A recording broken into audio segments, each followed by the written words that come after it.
start, I'm going to take off this wheel, 21mm socket, remove all 5 of your lug nuts.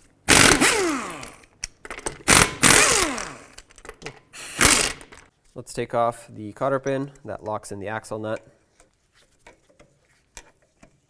Now with the 36mm socket, let's remove the axle nut. Okay, once it's off, you want to make sure that the axle pushes through the hub. This one does, so that's perfect. Now I'm going to take off this little clip that holds in the brake hose. I'm going to use a little pry bar and a hammer and punch it out. Sometimes they get a little rusty. Spraying them with rust penetrant definitely helps. And remove the brake hose from its bracket. And now, if you look down here, you actually have your ABS wire. Pop this out. I'm going to pop this out as well. Perfect. Now both of these have a whole lot of slack. Let's remove the cotter pin for the tie rod.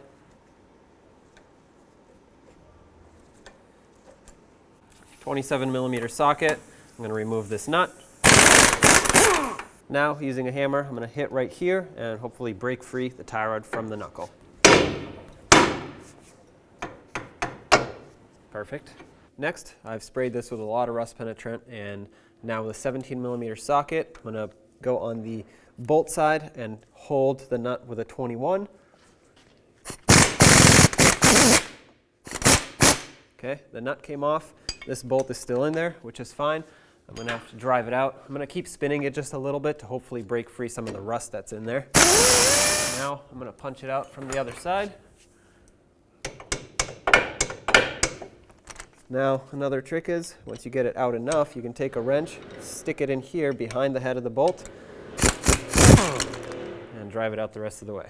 Now we have to separate this ball joint from the knuckle, and I'm going to use a large pry bar, stick it in here, hopefully pry up on the knuckle as I hammer down on the control arm. You don't want to use a pickle fork unless you're replacing your ball joint, because a pickle fork will damage the boot.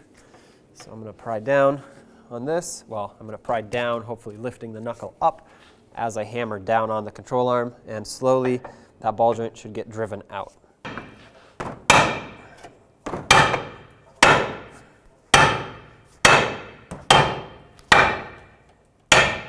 Now I'm going to pull this out of the way. Make sure that when you do this, the boot doesn't get damaged.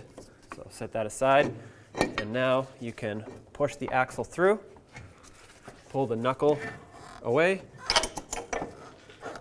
separate that. Again, keep paying attention to the boot. Make sure it doesn't get pinched or damaged. I'm going to set this right here. Now our axle is free. So now I'm going to pry the axle out. Be very careful of this sensor here. The wire, move that out of the way. And I'm going to stick a pry bar in from underneath and just basically pry the axle outward. There we go. That has come out. Now we pull it out the rest of the way. It doesn't require a lot of force.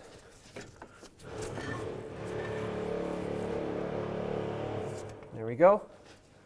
Now let's grab the new axle, slide it in, line it up with the splines. Line it up with the splines on that end, and you want to just push it all the way in.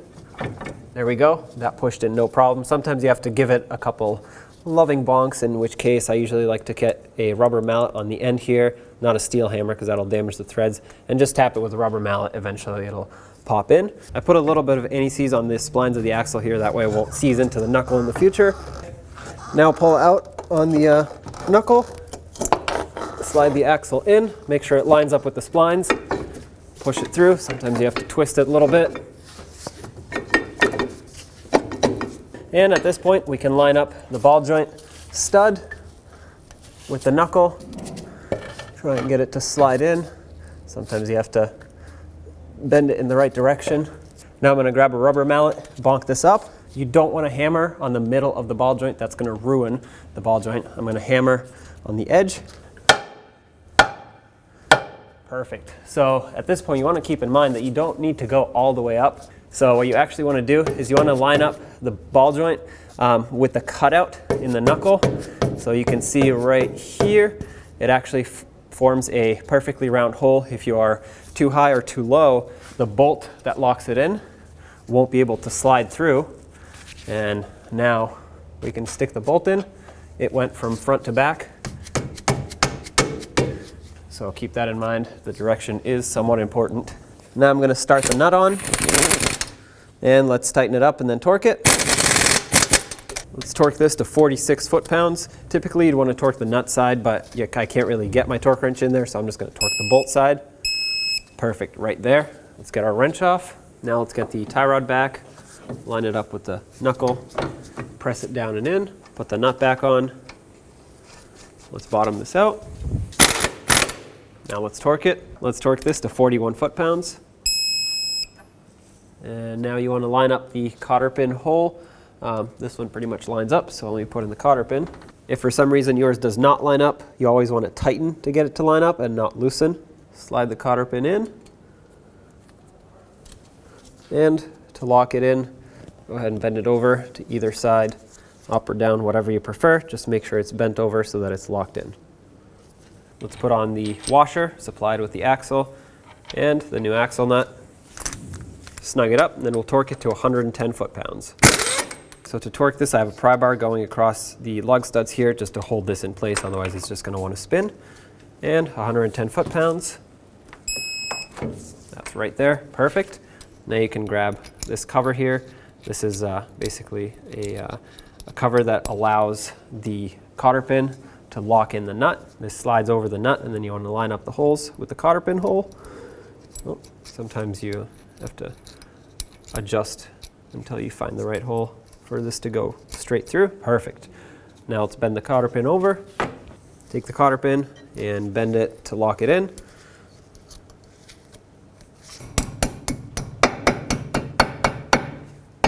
Let's reinstall the wheel. Start on all 5 of your lug nuts. We'll snug them up and torque them to 83 foot-pounds.